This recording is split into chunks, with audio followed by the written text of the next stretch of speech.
O'zbekiston yo'llarida ba'zan noyob qoidabuzarliklar ham uchrab turadi. Mana masalan Andijonda Matiz va Nexia 2 haydovchilari g'alati tomosha ko'rsatdi. Tarmoqlarda paydo bo'lgan videoda ular svetoforning qizil chirog'ida to'xtab, so'ngra mashinadan tushib bir-biri bilan quchoqlashib, salomlashayotgani ko'rinadi.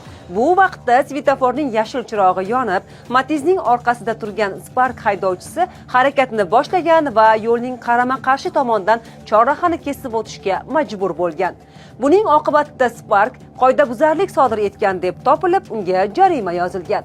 Respublika yo'l harakati xavfsizligi xizmati matbuot kotibi Zoir Yo'ldoshevning Kun.uz'ga ma'lum qilishicha, svetofor chiroqlariga bo'ysunmagani uchun Matiz va Nexia 2 haydovchilariga tegishli tartibda ma'muriy bayonnoma rasmiylashtirilgan. Mas'ul Spark haydovchisi esa tegishli tartibda murojaat qilib, jarimani bekor qildirishi mumkinligini ham bildirdi.